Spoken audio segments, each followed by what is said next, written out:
very good morning to everyone at the conference.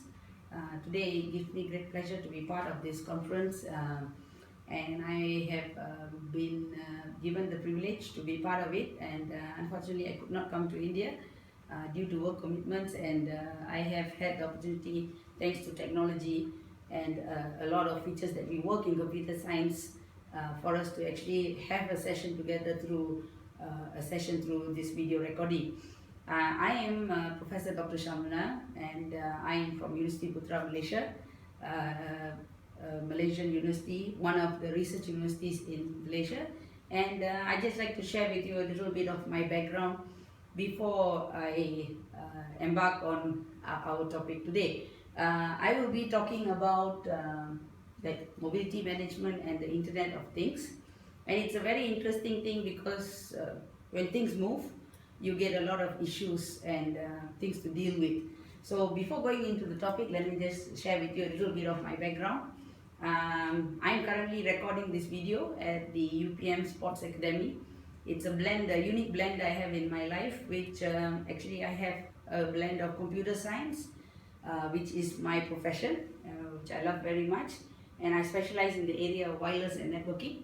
And in particularly, we work a lot currently on Internet of Things and the many areas of Internet of Things like 5G, mobility management, devices, sensors at the various scales of the students and the postgrad students of research. And another thing which has been very big in my life is actually hockey. Field hockey, India is also renowned for hockey. And hockey is a big part, or has been a big part of my life, and I've always wanted sports to be a big part of my venture in life. And currently I serve as the Deputy President of the Malaysian Hockey. And by virtue of involvement of my sports and computer science, I have been given the honor to be the director of my university's Sports Academy, which is an academy that actually embarks on a lot of projects as well as does a lot of research and services for us. So the topic that, going back to the topic that we discussed today, it is about mobility management, and one of the biggest things that you can see in the world now is actually the Internet of Things. Now, just as how wearable sensors, cloud computing, grid, and so on and so forth, the terminology Internet of Things is actually a wonderful terminology. It's here to stay for a substantial period of time. Now, among all the other technologies that have actually revolutionized the world, the Internet of Things happens to be one of the most unique and best things that's happening now currently in the world. One of the things, as you can see, the Internet of Things is actually basically going to be a cultural embracement, and it's going to actually change the way we work with things because we are going to become very affiliated to devices. Now, currently, when you look at the IoT deployment in various countries, you will actually have a various of things which actually have different deployments, and actually you have the Internet of Things coming into it, just like how the IPv6 deployment is basically done. So in many countries, they've actually had a roadmap that has actually been structured within the system of the country. Now in Malaysia, we have a very enforced and very structured plan for us to develop the IoT. And among the many projects of the IoT, you can see a lot of projects actually working on smart cities when you work on them. Now, basically what we'll be covering today, we'll be looking at an architectural perspective of the IoT, and then we go through some details of the IoT and depths of IoT, and then we're going to actually go into a specific area which is mobility management.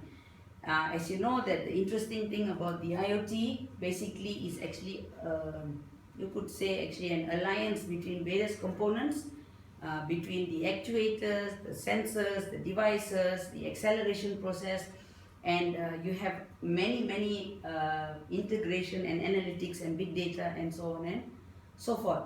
So looking at the diagram on the slide, you can see that the Internet of Things actually is basically about devices being connected.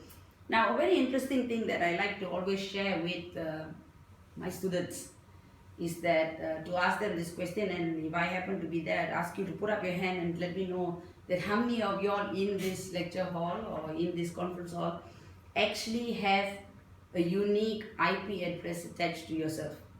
Now we all have an ID for ourselves, and when we are born in Malaysia we have a birth certificate, and when you are after the age of 12 you will be given an identification number, and that identification number is so important because it's the one and only identification for you and uniquely for you. Now IP address, allocation of IP addresses are always looked at a dynamic form. One of the reasons is because of the constraints we have on IP, but we have migrated or transcended that IP allocation addresses to IPv6. Now the beauty about these IP addresses is we need to stop for a moment to wonder exactly why would we not have an IP address attached to us now.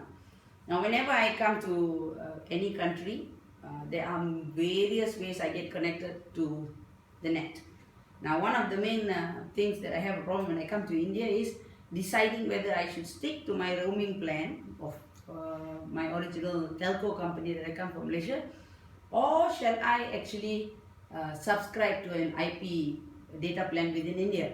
Now one of the things is now it's very easy. The minute I arrive at a country, I get a message from my telco company saying that welcome to India, and feel free to use the data plan, which is 38 ringgit a day for 500 meg of data being used, or any amount of data based on the packages.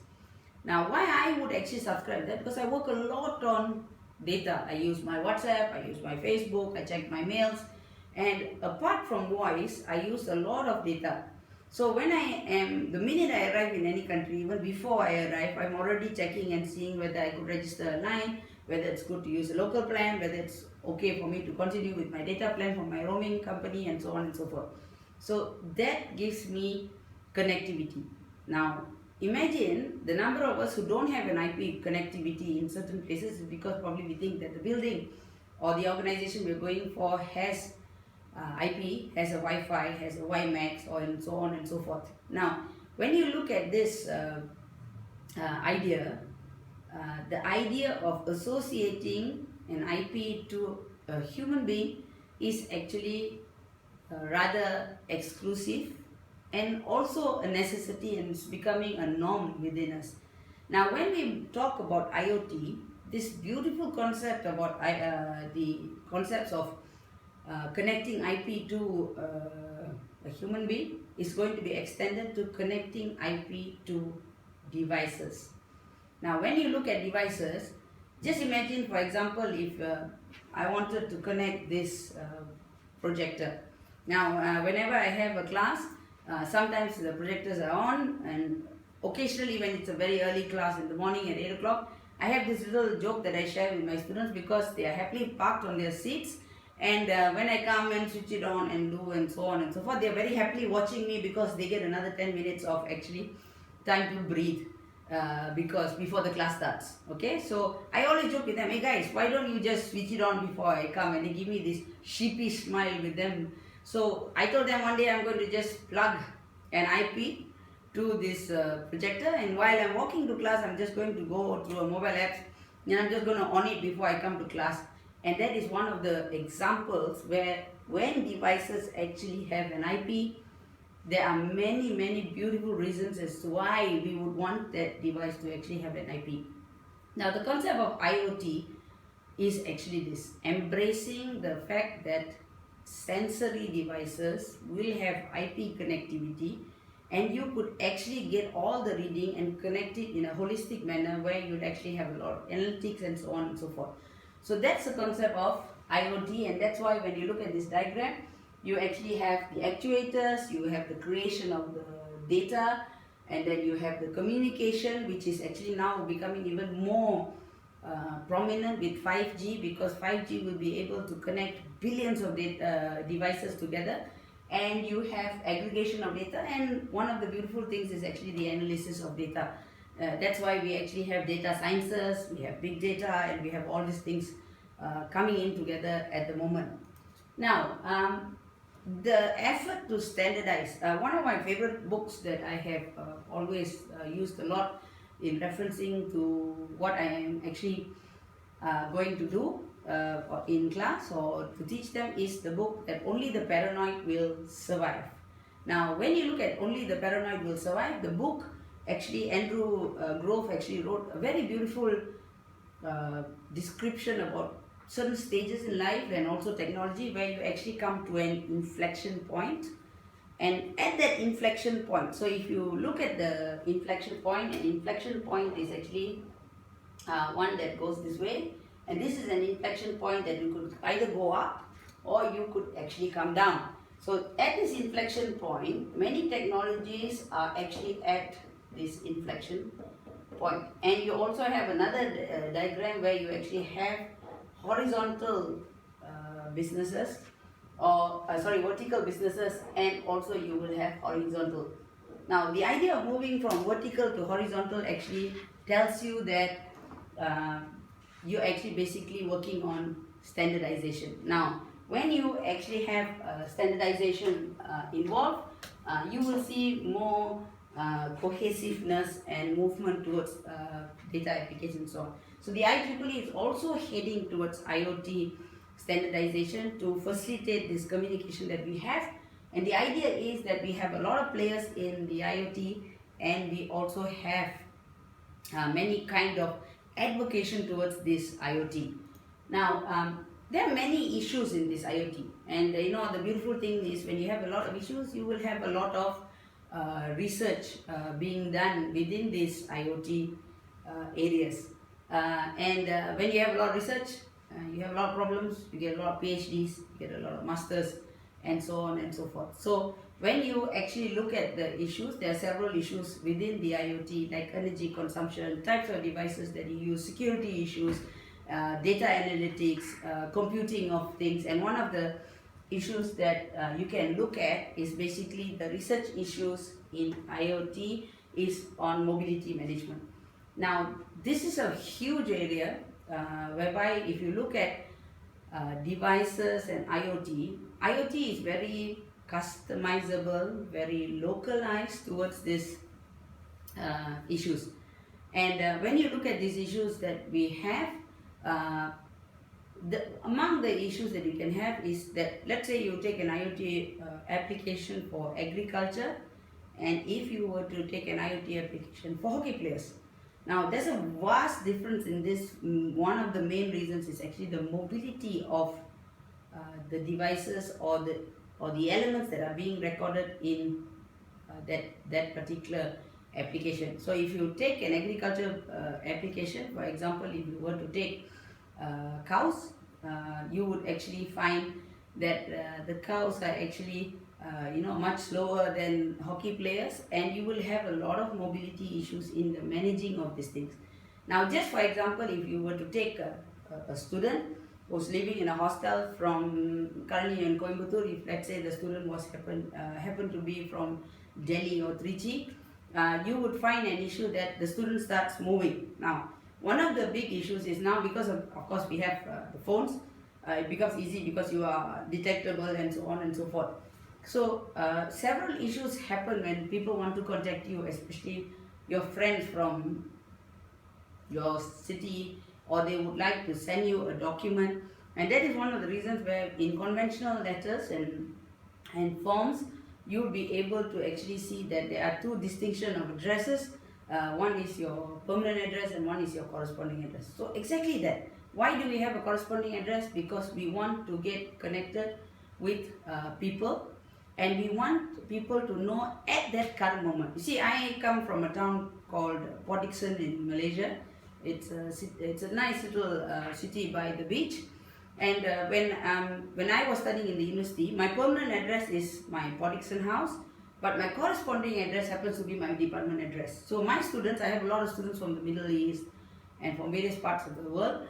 And what happens is, in many instances, my PhD students, they are very cute. What they will do is they will give me as care of address. Now, the current situation, many youngsters like you will not know this care of address. But when I was little, when people send me a letter, they will say, this is to Shamala, care of my dad. Of course, my dad would be Mr. Subramaniam. So it's care of. So it's up to my dad actually when he gets the letter for him to either open it or give it to me directly. But the idea of having care of is to make sure I don't bungle getting the letter and so on and so forth. So when you talk about mobility management, it is about the people communicating with us and we communicating with people when we move. Now the idea is when we move, like when I come to India, it's easy for people to call me because they still call me on my mobile number, which is 0123113570. Now you will know very well that if you do not add a prefix to that number +60, which is the country code, then the message wouldn't reach. So similar to the country code, managing mobility, getting in touch, communicating is a big issue. Now what is another big issue in this area in IoT? It's because of the devices that are being used are considerably constrained in energy, considerably constrained in memory, constantly also quite constrained in terms of computational power. And as they move, the issue becomes now when the device, for example, if I were to take this mouse and this mouse were to move around, you will find that the mouse is actually moving and the IP addresses of this, okay, as it moves, and when the mouse moves, okay, and I'm communicating with the mouse at this point of junction. Now as the mouse moves, now we have an issue. I'm going to be communicating from this point of connectivity. So the mouse starts from here, it's hooked on to this element, and now I'm talking to the mouse through this whiteboard. Now when the mouse moves, I'm still going to be talking to this whiteboard marker to talk to the mouse, but at this junction I wouldn't know that the mouse is moved. So now what will happen is this mouse and me have to come to a common agreement. Am I going to trace the mouse, or is the mouse going to inform me that the mouse has moved? Now, so you find many instances like this. For example, I have a lot of students looking for me whenever they come to my department, and what I do is I always tell my students, please send me a text message before you come, in case I forgot. You know, sometimes while I'm walking, and then I let my students know, okay, doctor, I need to see you, so see me tomorrow at 10. And at 10, suddenly at 9:55, I get a call and I have to go for a meeting. I sometimes forget. So when I ask them to message me maybe half an hour before that, then I kind of recollect, or I schedule them within my calendar for me to remember, so that I can always constantly keep in touch. So if I'm moving somewhere or I'm going somewhere else, I will inform the students either to meet me in another location or for them to reschedule the appointment. So this communication